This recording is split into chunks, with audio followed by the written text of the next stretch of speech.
오늘도 하나님의 주시는 은혜가 이 오후 시간에도 우리 가운데 충만하기를 간절히 소망합니다. 지난 주에는 우리가 스데반 집사에 대해서 우리가 살폈어요. 초대교회 7 집사 가운데 스데반 집사에 대해서. 오늘은 두 번째 집사인 빌립에 대해서.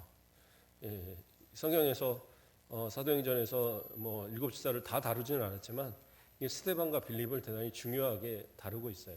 왜냐하면 그들이 한 일들이 상당히 어떻게 보면 사도행전에서 나오는 그 어떤 교회사에 큰 역할을 하고 있거든요. 그러니까 스데반의 순교를 통해서 나타났던 현상이 뭐였냐면 모든 그리스도인들이 이 예루살렘 교회에 있던 그리스도인들이 각 지역으로 흩어져 버리는 일들이 생겼어요. 왜냐하면 유대인들이 죽이겠다고 덤비고 전도하고 복음을 듣는 모든 사람들을 다 잡으려고 하니까 스데반의 순교 이후로부터 그러니까 더 강력하게 이런 제재가 일어나면서 결국엔 다 흩어져 버리는 그런 모습이 나타났던 거예요. 그래서 그 8장 그렇죠? 8장 2절 말씀에 보면 경건한 사람들이 스데반을 장사하고 위에게 크게 울더라. 그다음에 3절로서 사울이 교회를 잔멸할 때 각 집에 들어가 남녀를 끌어다가 옥에 넘기니라 이렇게 하고 있어요. 그러니까 집에까지 들어가고 막 잡아다 넘기는 거예요. 그 대표적으로 그 일을 감당했던 사람이 사울, 그러니까 우리가 말하는 바울이 되겠죠. 그래서 그러한 일들이 있었기 때문에 도저히 예루살렘 안에서 살 수가 없었던 거예요. 그러니까 그 5천 명이 넘던 그 교인들이 다 각 지역으로 흩어져 버렸어요. 그러니까 이 사건이 어떻게 보면 교회가 예루살렘 교회가 휘청하는 그런 상황이잖아요. 성도들이 완전히 다 줄어들고 어떻게 보면 각계적으로 모여서 어떻게 전도를 나간 것도 아니고 완전히 다 흩어져서 서로가 서로의 어떤 안부도 잘 모르고 할 정도로 다 흩어져 버린 거예요.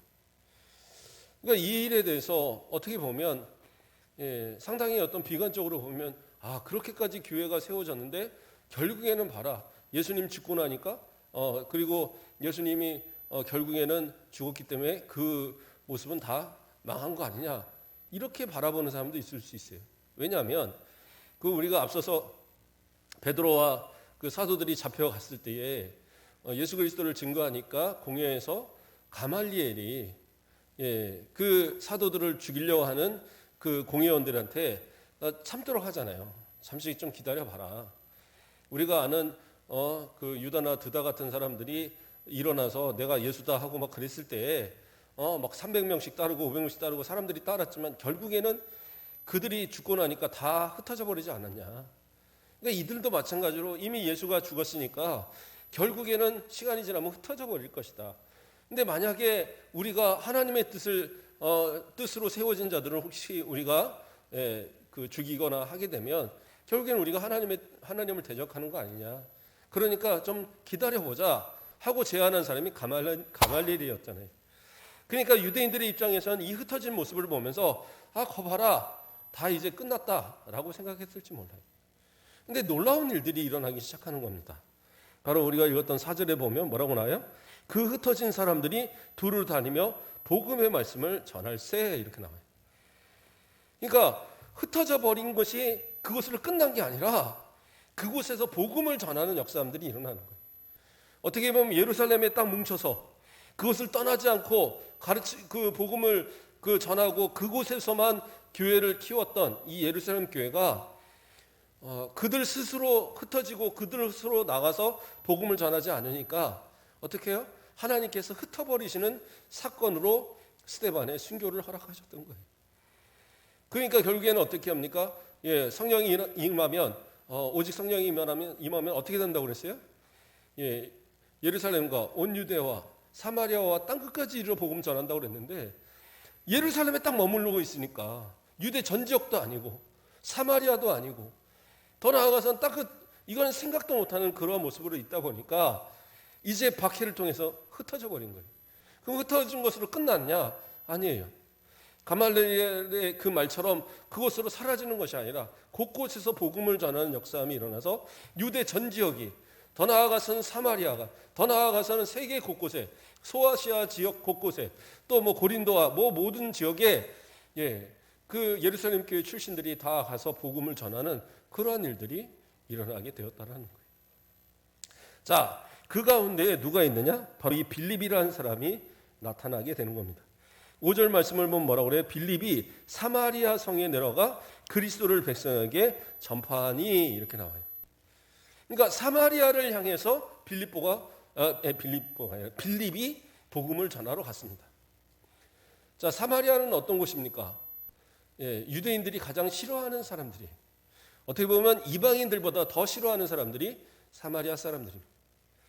사마리아 사람들은 원래 북이스라엘의 후예들이고 어떻게 보면 세미주라고 그래갖고 절반은 유대인인 사람들이에요. 근데 이스라엘 백성들은 그 혼혈이라는 그 자체가 너무 싫었던 거예요. 왜냐하면 아수르의 이 혼합 정책, 혼혈 정책으로 인해서 강제로 이주시키고 강제로 결혼시켜서 북이스라엘의 혈통이 다 망가졌어요. 그래서 남유다처럼 그 유대인의 혈통을 지키는 게 아니라 그 아수르뿐만 아니라 여러 나라들과 막 섞여서 그 혼혈이 된 그런 상태가 사마리아인입니다. 근데 그 사람들은 그래도 자신들은 유대인이라는 생각들을 갖고 있었어요. 그러나 정작 유대인들은 그들을 받아들일 마음이 전혀 없었죠. 그래서 서로 예배를 드리는 것도 다르고 서로 어떻게 보면 혈통도 달라졌고 그리고 더 나아가서는 가장 천하게 여겨서 유대인들이 상종조차 하지 않는 그러한 사람들. 만약에 빌립이 아니었다면 어떻게 보면 복음에서조차도 제외당했을 그러한 사람들이 사마리아 사람들이. 그런데 빌립은 흩어지자마자 그가 먼저 들어간 곳이 어디였느냐? 사마리아였다는 거예요. 예수님께서 말씀하신 뭐예요? 유대와 그 다음에 사마리아잖아요. 그러니까 빌립은 그래 사마리아를 항상 마음에 품고 있었던 거예요. 저곳에도 복음을 전해야 되는데 저곳에도 복음이 가야 되는데 그리고 흩어지는 순간 이제 예루살렘 교회에서 정말 사도들을 도와서 그 집사의 직을 통하여서 정말 열심히 일하던 가운데 이제 흩어지니까 그래 그러면 나는 사마리아에 가서 복음을 전해야지. 그러고 가서 이제 복음을 전하는 거예요. 근데 그곳에서 이제 놀라운 역사들이 일어나게 됩니다.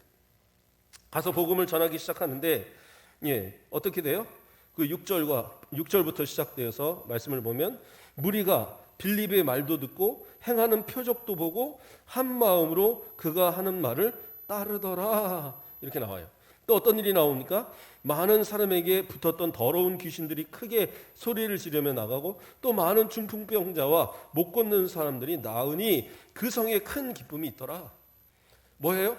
빌립이 가서 복음을 전하기 시작하면서 복음의 역사들이 막 일어나면서 성령의 어떤 그 치유하시는 역사들, 기적적인 역사들이 막 일어나기 시작하는 거예요.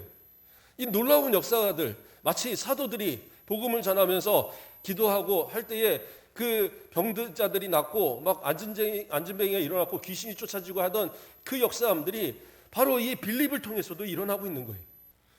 이 놀라운 일 아닙니까? 그러니까 어떻게 해요? 빌립은 그들을 데려다가 세례를 베풀고 또 그들이 이제 그리스도를 영접하게 되는 그러한 모습들이 나타났던 거예요.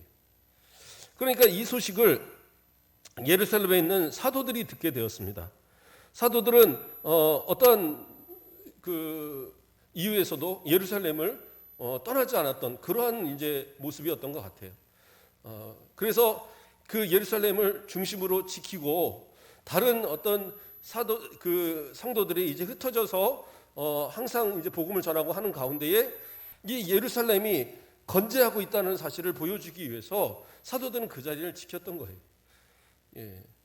그래서 예루살렘 교회가 항상 그 모든 복음의 중심에 있다라는 것을 그걸 잊지 않게 하기 위해서 사도들이 그것을 지켰고 물론 나중에 가서는 베드로도 이주하고 다 이제 이주하는 모습들이 있었고 뭐 2대 또 3대로 해서 그 예수님의 동생 야고보라든가 이런 사람들이 이제 감독을 이어서 이끌어가고 했지만 어쨌든 예루살렘 교회 초기에서 이 핍박을 받아 흩어질 때엔 누가요? 사도들이 그것을 지키고 있었습니다. 그런데 이 빌립의 소식을 듣고 나서 그 다음부터 어떻게 해요? 이제 그 14절 말씀을 보면 예루살렘에 있는 사도들이 사마리아도 하나님의 말씀을 받았다함을 듣고 베드로와 요한을 보내매 이렇게 나옵니다. 그러니까 지금 그 사마리아에서 빌립을 통해서 복음을 전해졌다는 소식이 이 예루살렘으로 전해졌고, 예루살렘에서 그 소식을 들은 사도들이 지금 누구를 보내요? 베드로와 요한을 보냈습니다. 자, 어떤 분들은 이 빌립에 대해서 이야기할 때, 자, 예수님의 제자 가운데도 빌립이 있잖아요. 그리고 여기서는 집사 빌립이라는 얘기가 나오진 않아요. 그냥 막바로 빌립이라는 얘기가 나오니까 어떤 사람들은, 그리고 이 나타난 기적들이 보면 사도적 어떤 은사로서의 나타나는 기적들, 병 고치고 안전병이 일어났고 귀신 쫓아가는 이런 일들이 막 일어나니까 이거는 사도가 아닌가 이렇게 생각하는 경우도 있어요. 그런데 방금 읽었던 이 부분이 바로 그가 사도가 아니라는 것을 알려주고 있는 거예요. 왜냐하면 사도들은 예루살렘에 있는데 예루살렘에 있는 사도들에게 그 빌립의 행적이 들려오고, 그리고 그곳에서 누구를 보내요? 베드로와 요한을 보냈어요. 만약에 빌립이 사도였다면 굳이 예루살렘에서 사도들을 파송할 만한 이유가 없는 거예요. 그렇죠? 사도의 그 어떤 능력으로 하나님께서 주신 사도의 직분을 따라 본인이 안수하고 본인이 하면 돼요. 그러나 그러지 않고 이 그 빌립은 어떤 은사, 성령의 어떤 은사에 대한 그런 성령의 세례와 성령 충만에 대한 그러한 안수는 하지 않았던 거예요. 병을 고치라든가 뭐 이러한 어떤 그런 병 고침의 능력, 성령의 어떤 능력을 행하는 것에 있어서는 기도하고 또 복음을 전하고 하는 그러한 역사들을, 이적들을 보였었지만, 그러나 그런 어떤 안수에서 그 성령이 임하시는 그런 어떤 체험에 있어서는 하지 않았던 겁니다. 그러니까 빌립도 그 당시에 이제 초기라서, 사실은 복음의 초기다 보니까 어떤 직분의 그러한 큰 어떤 구별이 별로 없을 때, 그렇죠? 목회자나 뭐 평신도나 이런 구별이 좀 모호하던 시절이지만, 그러나 철저하게 자신들은 빌립은 집사로서 이 목회자 사도들이 해야 할 일과 서로를 구분하고 있었던 거예요. 그래 가서 복음을 전하고 이적들은 막 나타나고 있었지만, 그러나 성령과 관계된 그러한 안수는 하지 않았던 겁니다. 그렇기 때문에 이제 사도인 베드로와 요한이 바로 파송되어져서 그곳으로 이제 가게 되었던 겁니다. 그런데 이제 거기서 이제 갔을 때 한 인물이 이제 나타납니다. 한 인물이, 그에 앞서서 보면 뭐 어떤 사람이 나타납니까? 6절 죄송합니다. 9절 말씀을 보면, 그 성에 시몬이라 하는 사람이 전부터 있어 마술을 행하여 사마리아 백성을 놀라게 하여 자칭 큰 자라 하니 낮은 사람부터 높은 사람까지 다 따르며 이르되 이 사람은 크다 일컫는 하나님의 능력이라 하더라, 이렇게 이야기하고 있어요. 그러니까 시몬이라는 사람이 마술사인데 마치 사도들이 어떤 능력을 행하는 것처럼 자기가 하나님의 그 능력을 행하는 것으로 해서 거짓으로 기적들을 보인 거예요. 그렇잖아요? 이 마술 같은 거 보면 막 되게 놀라는 그런 어떤 기적들을 많이 보이잖아요. 근데 그것이 뭐예요? 교묘하게 속이는 다 이 속임수들이죠. 진짜가 아니잖아요. 그렇죠? 뭐 어떤 거는 보면 뭐 진짜같이 보이지만, 그러나 대부분은 뭐 아주 허술한 가짜입니다. 제가 어렸을 때 약장수가 이제 동네에 왔어요. 그래서 그 약장수 막 구경하러 가면 애들은가 막 그러잖아요. 그래도 막 나는 구경하고 싶어서 이제 가서 맨 앞에 앉아 있었어요. 그리고 몇 아이가 쭉 있는데 저를 부르더라고요. 그래서 왜 부르나 하고 이제 갔더니 손에다 뭘 쥐어주는 거예요. 이거 꼭 쥐고 있어야 돼. 근데 신기하긴 합니다. 이게 쥐어졌는데 이제 그 종이에다 뭐 불을 붙이는데 훅 타버렸어요. 타버렸는데 그게 저쪽에 있는 어떤 주머니에서 이렇게 나오더라고요. 그래서 저도 되게 신기하다. 근데 그 중간에 이 막 쥐어주고 뭐 하면서 저한테 너 몇 살이야? 그때가 한 7살쯤 됐던 것 같아요. 7살입니다. 그랬더니 너 이름이 뭐야? 모세인데요. 너 그래? 뭐 이러면서 막 이제 물어보는 거예요. 그래서 그냥 다 대답을 했는데 갑자기 이분이 이제 딱 그러더니 내가 이 아이에 대해서 맞춰보겠습니다. 그러더니 너 나이 7살이지? 네. 그리고 너 이름 모세지? 네. 그러니까 사람들이 막 와 하고 막 그러는 거예요. 막 대단하다고. 그리고 자, 이 약 한번 먹어봐. 바로 이제 그 시작이 됐던 그런 진짜 신기하긴 했지만 그 말에 내가 이제 아이고 이제 이 가짜구나. 그런데 이제 저를 내려 보내면서 바로 사람이 밖으로 끌고 나가더라고요. 애들은가 하고 막 쫓아버려갖고 집으로 이제 돌려왔던. 자, 어쨌든 간에 그런 속임수를 통해서 사람들을 현혹시키는 것이 마술사들의 모습이었다는 거죠. 그리고 그렇게 하나님의 능력을 빙자해서 돈을 버던 사람인데 이 사람이 이제 이 빌립의 모습을 보면서 저 사람은 진짜구나. 진짜 이적이 막 나타나는구나. 그래서 어떻게 해요? 이제 자신의 마술하던 일을 그치고 바로 빌립을 따라서 함께 생활하는 그런 사람이 되었어요. 그런데 이제 누구를 만납니까? 이 사도들이 이제 와서 안수하는 모습을 보는 겁니다. 사도들이 와서 이제 안수하기 시작하니까 어떻게 됩니까? 16절 말씀을 보면 15절 말씀을 보면 그들이 내려와서 그들을 위하여 성령 받기를 기도하니 이는 아직 한 사람도 성령 내리신 일이 없고 오직 주 예수의 이름으로 세례만 받을 뿐이더라. 이렇게 나와요. 그러니까 아까 말씀한 대로 세례는 분명히 베풀었어요. 이 그 집사 빌립이. 그러나 예수의 이름으로 성령이 임하라고 축복하는 안수하지는 않았단 말이에요. 그래서 사도들이 가서 안수하고, 그렇죠? 이제 안수해서 어떻게 돼요? 18절 말씀을 보면 시몬이 사도들의 안수로 성령 받는 것을 보고 이렇게 나옵니다. 그 앞서서 이에 두 사도가 그들에게 안수함에 성령을 받는지라 이렇게 나옵니다. 자, 성령을 받는 역사함이 일어났습니다. 자, 여기서 이제 우리가 이제 좀 고민을 해봐야 될 이야기들이 있습니다. 어떤 이야기들인지 한번 생각을 해보길 바랍니다. 자, 이제 예수님께서 예수의 이름으로 빌립이 복음을 전했어요. 복음을 전했는데 세례도 베풀고, 그렇죠? 세례는 당시에 죄사함의 표이기 때문에 이것이 뭐 그리스도인이라는 표라기보다는 죄사함의 표로서 회개의 표로서 이 사람이 회개했다는 증거로 세례를 베풀었던 거예요. 그러니까 지금 우리가 어떤 이 세례식을 통해서 이 사람이 그리스도인 되었다는 그런 선언의 개념이 포함된 것이 아니라 그 당시는 세례 요한의 어떤 그런 세례처럼 회개하는 사람에게 이 세례를 주는 그런 이제 형태가 있었던 겁니다. 그러나 그것이 지금은 이제 우리가 세례를 아무나 이렇게 행하지 못하죠. 누가 행합니까? 지금은 목회자만이 세례를 베풉니다. 그래서 그 당시는 어떤 그런 목회자와 그냥 일반적인 목회자, 사도들 외에 일반적인 목회자와 이런 구분이 없이 가장 먼저 세워졌던 직분이 집사였기 때문에 그들도 세례를 베풀었던 겁니다. 그래서 천주교라든가 이런 데에서는 세례를 아주 구원의 필수적인 거로 봅니다. 그래서 구원의 필수이기 때문에 어떻게 해요?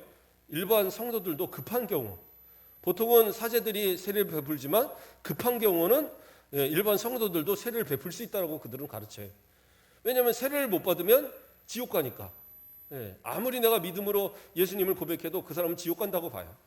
그렇죠? 그래서 세례를 무조건 그래서 죽기 전에 되면 혹시 사제가 못 오면 그냥 일반 사람도 물 떠다가 해서 세례를 성부 성자 이름으로 세례를 주도록 그렇게 얘기를 해요.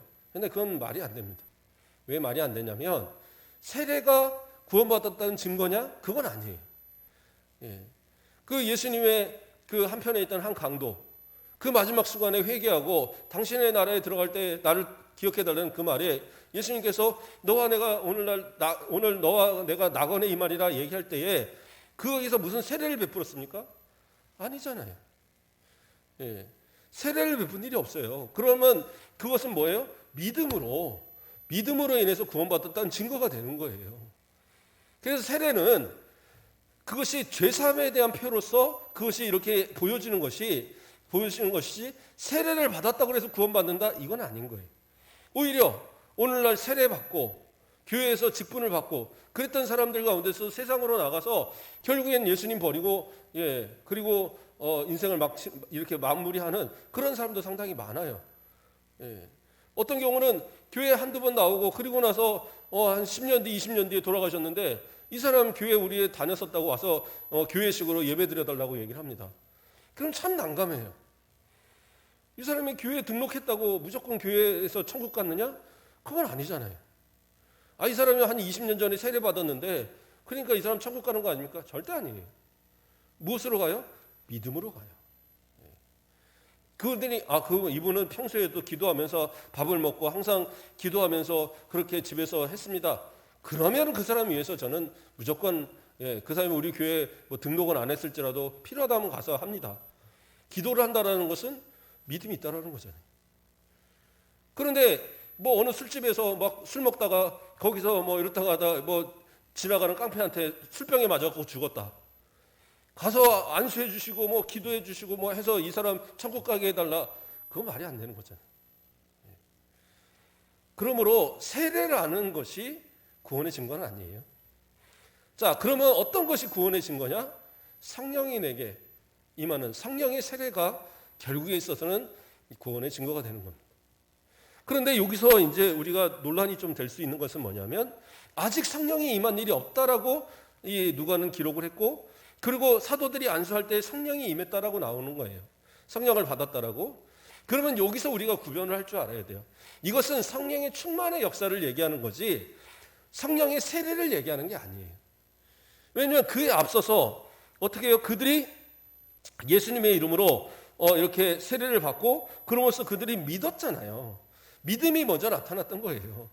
믿었던 그들에게 성령의 어떤 충만의 역사들이 나타나지 않았던 거지 빌립이 전함으로 인해서 믿는 자가 없었던 게 아니잖아요.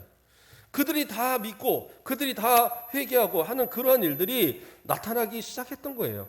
그래서 6절 말씀에 다시 보면 무리가 빌립의 말도 듣고 행하는 표적도 보고 한 마음으로 그가 하는 말을 따르더라 얘기 나오잖아요. 따랐다는 얘기는 뭐예요? 믿었다는 얘기잖아요. 받아들였다는 얘기잖아요. 그런데 단순하게 뭐가 없었어요? 16절처럼 이는 아직 한 사람에게도 성령 내리신 일이 없고 오직 주 예수의 이름으로만 세례를 받을 뿐이더라. 예수의 이름으로 세례 받았다. 그건 믿음으로 고백한 거잖아요. 세례가 구원의 증거는 아니지만 그러나 내가 세례 받겠습니다. 저는 예수의 이름으로 받겠습니다. 해서 받았다고 한다면 그리고 믿었다고 한다면 그 안에 성령은 내주하신 거예요. 믿음의 고백은 성령의 역사가 아니고는 불가능한 겁니다. 그러면 그 다음에 나타나는 얘기는 뭐예요? 바로 성령, 그들이 내려가서 그들을 위하여 성령 받기를 기도하니 그리고 어떻게 해요? 17절에 이에 두 사도가 그들에게 안수하며 성령을 받은지라 이렇게 나와요. 그러면 성령을 받았다는 걸 어떻게 알아요? 만약에 이게 성령 세례라면 성령을 받았다는 걸 어떻게 알아요? 그래서 이거는 그 안에서 저는 성령 받은 것 같아요. 그게 아니라 나타나는 은사를 얘기하는 겁니다. 방언이 터지고 예언이 터지고 그런 어떤 그 나타나는 그런 현상들이 나타났던 거예요. 그러니까 이거는 뭐예요? 성령 충만의 현상이에요. 성령 충만의 현상이 나타나니까 이것을 보고 그 아까 마술사 빌립이 뭐라고 얘기를 합니까? 그것을 쭉 보고 있다가 그 18절에 시몬이 사도들의 안수로 성령 받는 것을 보고 돈을 들여 이르되 이 권능을 내게도 주어 누구든지 내가 안수하는 사람은 성령을 받게 하여 주소서 이렇게 얘기합니다. 그러니까 빌립이 가만히 보다 보니까 사도들이 안수하니까 막 방언이 터지고 예언이 터지고 막 그러면서 막 이렇게 놀라운 역사가 일어나는 거예요. 그러니까 야 이거 대단해. 이거 장사가 되겠다. 이거 나는 아무리 빌립을 쫓아다녀서도 이런 경험이 없는데 내가 이 안수하는데 막 그렇게 사람이 막 쓰러지고 일어나고 막 거기서 뭐 방언하고 막 예언하고 하는 모습이 나타나면 야 이거 되겠는데? 그러니까 어떻게 해요? 자기가 모았던 돈을 갖다가 사도들 앞에 딱 내놓고 베드로 우리 거래 좀 합시다. 내가 이거 다 드릴 테니까 나한테 좀 안수해서 나도 그렇게 그냥 기도하면 막 성령이 나타나도록 그렇게 하십시오. 이제 거래를 하는 거예요. 그러니까 여기서 분명히 나타나는 건 외적인 어떤 현상이 나타나는 것을 암시하고 있거든요. 그러니까 성령의 세례는 우리에게 어떤 외적으로 나타나는 게 없잖아요. 그렇죠? 성령이 내 가운데 성령이 세례가 주어졌다는 것은 내가 예수 그리스도를 나의 구주로 고백하고 그것을 믿는 것이 성령의 세례고 그것이 이제 외적으로서 어떤 그 충만을 통해서 나타나는 은사. 그렇죠? 아까 말한 것처럼 방언 또는 예언 또는 뭐가 있습니까? 병고침의 은사, 귀신을 쫓는 은사. 고린도 전서에 보면 또 거기에서는 뭐가 나옵니까? 지식의 은사, 지혜의 은사. 그런 모든 이제 은사들이 나타나는 그런 외적인 현상이 바로 성령 충만의 역사인 거예요.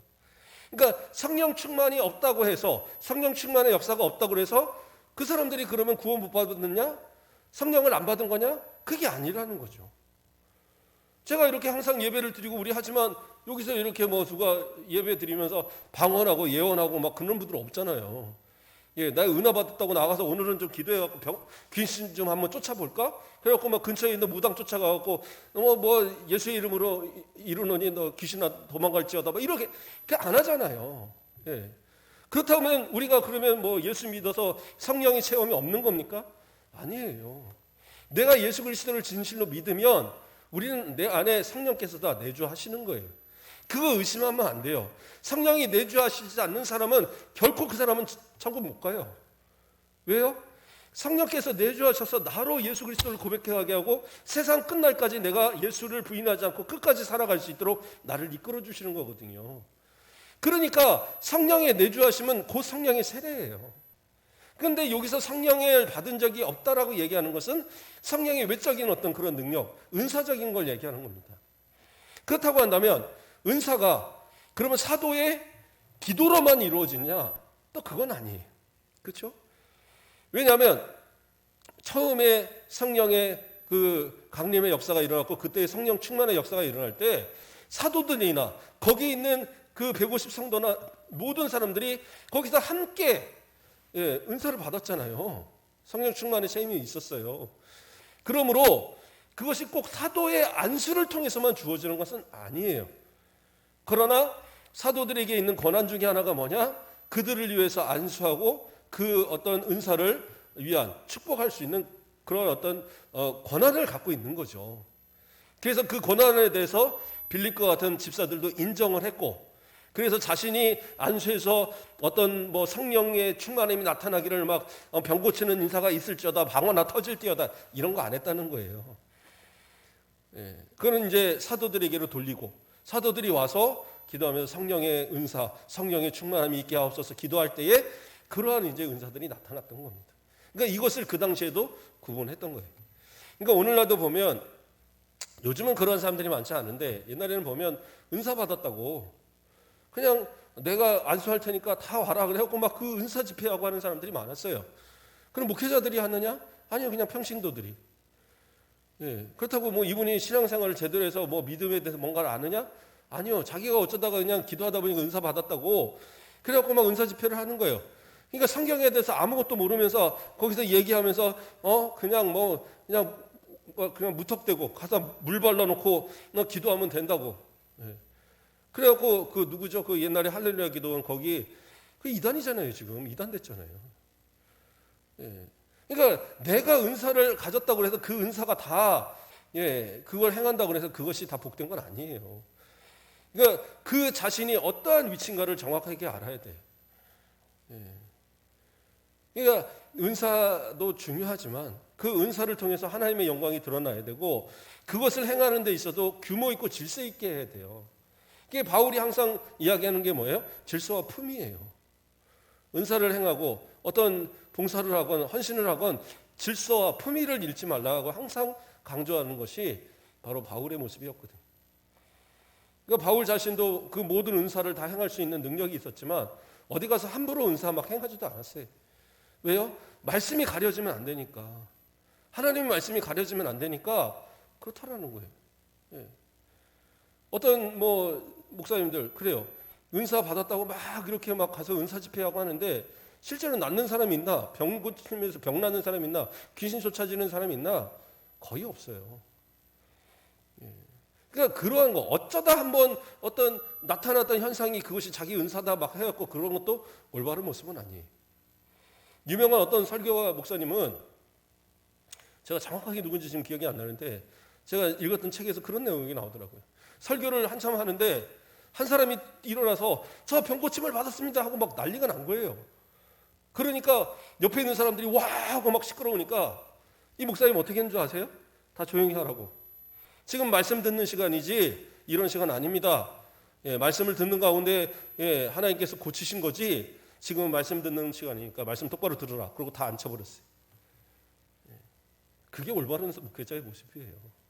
하나님의 말씀이 올바로 전해지고 그 말씀을 통해서 내가 그 은혜를 받으면 은혜 받는 그 가운데 성령의 충만이 일어나는 거예요. 안수를 통해서도 일어나겠지만 그러나 더 큰 은혜의 체험은 말씀을 듣는 가운데 내 마음이 뜨거워지고 내 가운데 있어서 하나님의 역사가 막 일어나는 그러한 체험이 진짜 체험이지. 그렇죠? 그냥 막 줄 서갖고 쭉 서갖고 내가 오늘 안수해서 은사 줄 테니까 안 받으면 안 돼. 받아. 막 그래. 예, 저도 기도원들 많이 다녀봐갖고 알거든요. 그래갖고 뭐 손바닥을 갖다 치면서 주여 하면 은사 받아야 돼. 막 그래갖고 은사 못 받으면 안 되니까 너 방언 안 하면 안 되니까 가서 연습하고 오라고. 그래갖고 뭐 할렐루야 한 100번 하라고 그러면 할렐루야 할렐루야 할렐루야 해갖고 이상하면 너 됐다 그러고 막 보내고. 이런 거 아니에요. 은사 그렇게 임하는 거 아닙니다. 예. 하나님 앞에 정직하게 신앙생활하고 정직하게 믿어야 되는 거예요. 하나님 앞에 기도하고 또 주시는 말씀을 따라 은혜가 되고 그래서 하나님 앞에 기도하는 것한테 내가 은사를 사모하면 필요함에 주시는 거예요. 예. 그래서 내가 기도의 능력이 부족하고 기도의 힘이 없어서 기도할 능력이 안 된다. 그런 사람들에게 기도하면 방언도 주시는 거고 예언이라는 게 제가 여러 번 얘기했지만 뭐 미래의 일을 맞추고 그런 게 예언 아니에요. 하나님의 말씀을 깨닫게 하고 말씀을 통해서 그 받는 그것이 예언이에요. 그러니까 기도하고 믿음을 기도록 주시는 것이 예언인 거예요. 그래서 말씀을 깨닫게 하는 역사도 일어나고 그렇죠? 그래서 그동안은 잘 모르던 말씀이 막 깨달아지면서 그것이 또 지혜의 은사가 되는 거고 다 그런 거예요. 그러니까 은사라는 것을 너무 뭐랄까 그 가시적으로 보여지는 그것으로만 자꾸 한정을 지으면 잘못하면 무당 뉴스 만들어 가는 거예요. 절대로 그래서는 안 돼요. 지각이 있는 신앙이어야 되고 은사도 정말 하나님의 은혜 가운데 내가 복음을 위해서 사용할 수 있는 은사여야지 그냥 쌓아놓으면 뭐 하겠어요. 내가 은사를 여러 개를 가지면 뭐 하겠어요. 사용도 못할 거면서 그건 의미가 없는 거예요. 제가 여기서 막 그 설교하다 말고 자 오늘은 내가 방언으로 한번 해볼게요. 그리고 막 방언 해보세요. 여기서 알아들을 수 있는 분 있으세요? 없잖아요. 그게 무슨 은혜가 되겠습니까? 목회자도 정직하게 말씀으로 전하고 그래요. 때로는 기도하죠. 우리 성도들에게 성령의 충만함이 일어나게 해달라고. 그래서 저도 어떻게든 기도할 수 있는 시간을 좀 같이 만들어 보려고 수요일 날도 우리 당회에서 얘기했고 수요일 날도 기도회를 좀 이렇게 더 만들고 해서 같이 기도와 말씀과 찬양이 있는 그런 집회 형태로 만들어 가려고 지금 하고 있어요. 제가 계속 구상하고 있고 그래서 기도회 찬양들 일부러 제가 자꾸 배우고 있는 거예요. 같이. 그때 가서 뭐 하나씩 보면서 이렇게 할 수 없잖아요. 그러면 그때는 뭐 합시다 그러면 바로바로 나오면서 기도하고 찬양하고 그렇게 가야지. 그래서 이제 그렇게 지금 준비를 하고 있는 겁니다. 그러나 감정에 호소하는 그런 것이 아니라 지각이 있고 믿음이 있고 말씀을 바탕으로 한 진짜 그런 신앙 가운데 은사가 충만할 때 그것이 내게 복이 되고 그러한 곳으로 나가서 복음의 역사도 일어나는 거예요. 자, 다시 말씀으로 들어가겠습니다. 그렇게 해서 성령의 어떤 임재가 있고 이 충만함의 역사가 일어났지만 그러나 이것은 꼭 어떻게 보면 이 가시적으로 드러나는 것은 사도들의 안수를 통해서 일어났지만 그것이 아닐지라도 성령의 충만은 있다라는 거예요. 그렇죠? 목회자가 꼭 안수해서가 아니라 우리 성도들이 기도하고 말씀을 듣는 가운데 스스로도 성령의 역사의 충만함을 체험할 수 있어요. 그러니까 그러한 부분도 분명히 사모하세요. 자, 또 이어서 어떤 내용이 나옵니까? 자, 그래서 이제 그 시몬이 그렇게 이제 돈을 주고 이걸 사겠다고 한 거예요. 그러니까 이 사람이 너무 무지한 거죠. 그러니까 이것에 베드로가 이제 화가 났습니다. 그래서 막 그 책망을 하는 거예요. 그래서 뭐라고 합니까? 자, 이어서 20절 말씀에 베드로가 이르되 내가 하나님의 선물을 돈 주고 살 줄로 생각하였느냐? 내 은과 내가 함께 망할지어다. 네가 이렇게 돈을 가지고 많아서 이거 가지고 뭐 성령의 능력을 살 줄 알았어? 너 그러한 것을 생각했다면 이건 하나님의 선물인데 하나님의 선물로 주시는 건데 네가 돈으로 살려고 했기 때문에 넌 돈과 함께 망할 거야 하고 막 선언을 해버렸어요. 또 이어서 뭐라고 합니까? 하나님 앞에서 내 마음이 바르지 못하니 이 도에는 내가 관계가 없고 분깃도 될 것도 없느니라. 뭐예요? 넌 구원 못 받아. 그러한 모습, 그러한 생각, 그러한 어떤 모습으로는 너는 구원받을 자격도 없어 하고 지금 선언해 버리는 거예요. 그러면 이게 진짜 이제 넌 구원 없어. 넌 없으니까 이제 너는 끝이야. 이런 말일까요? 그게 아니에요. 그 이어서 하는 말씀을 보면 또 내용이 나옵니다. 뭐라고 나옵니까? 자, 22절 말씀에 그러므로 너의 이 악함을 회개하고 주께 기도하라. 혹 마음에 품은 것을 사하여 주시리라. 이 말씀을 하고자 하는 거예요. 그러니까 네가 회개하지 않으면, 네가 하나님 앞에 용서를 구하지 않으면 너 어떻게 되냐? 이 돈과 함께 망할 것이고 너 이 구원과 아무런 관계가 없는 사람 되는 거야. 지금까지 빌립 따라다녔다고 이제까지 어떻게 헌신 좀 했다고 그랬다고 네가 구원받는 거 아니야. 지금 그거 가르쳐주고 있는 거예요. 잘못된 생각, 잘못된 믿음, 잘못된 그런 신앙 내려놓고 똑바로 배우라는 거예요. 똑바로 가지라는 거예요.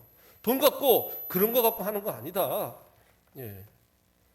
저는 우리 교회 참 감사한 게 우리는 이렇게 예전에 어떻게 했는지 모르지만 제가 이제 위임할 때도 보면 우리 명예권사들 이렇게 같이 하고 하셨잖아요.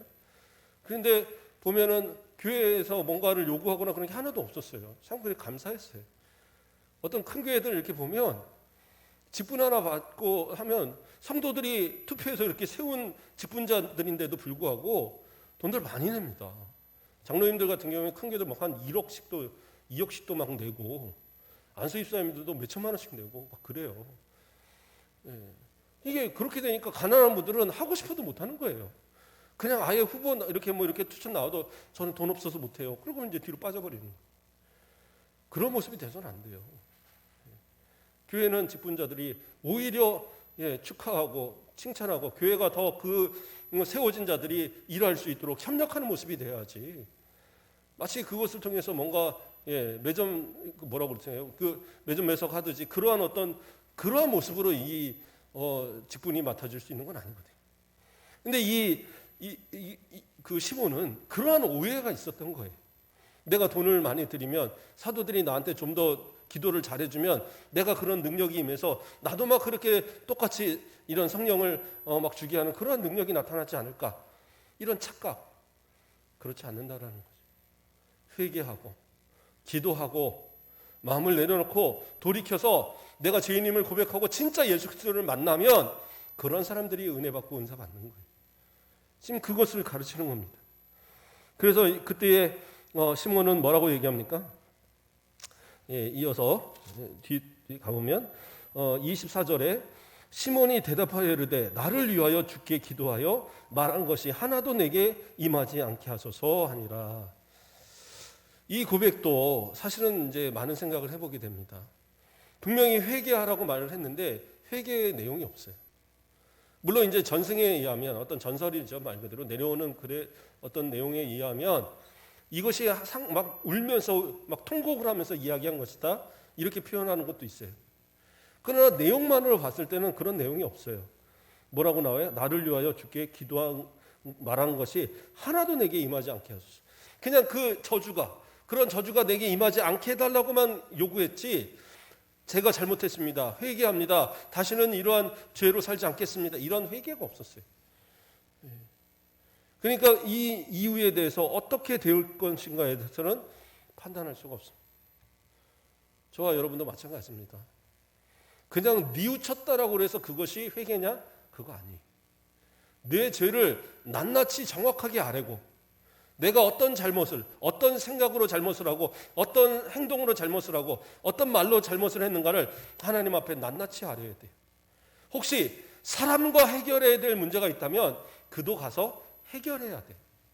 사기치고 또 다른 사람의 눈물을 흘리게 하고 그것으로 인해서 내가 무엇인가를 취했다. 그랬는데 하나님 앞에 저는 회개했습니다. 그리고 난 괜찮다? 아니에요. 그거는 진짜 믿음의 사람의 모습이 아닙니다. 정말 쫓아다니면서라도 그 사람 내가 잘못한 일이 있다고 하면 그 사람 찾아서 용서 구하고 잘못했다라고 사과할 수 있는 것이 진짜 성도들의 바른 모습입니다. 그래서 예수님도 얘기하시잖아요. 예배 드리러 왔다가 누군가하고 어떤 원수진 일이 생각나면 가서 화해하고 와서 예배 드리라고 그러잖아요. 똑같은 얘기인 거예요. 하나님 앞에 내가 사람과의 문제가 있으면 해결하지 않고 하나님 앞에 가서 예배 드리면서 내가 은혜 받아서 나는 평생 이러고 살았으니까 괜찮다? 아니에요. 누군가는 나 때문에 눈물을 흘리고 누군가는 나 때문에 잠을 못 이룬다고 한다면 그 죄값을 난 분명히 져야 되는 거예요. 하나님 앞에 회개했으면 그런 문제에서도.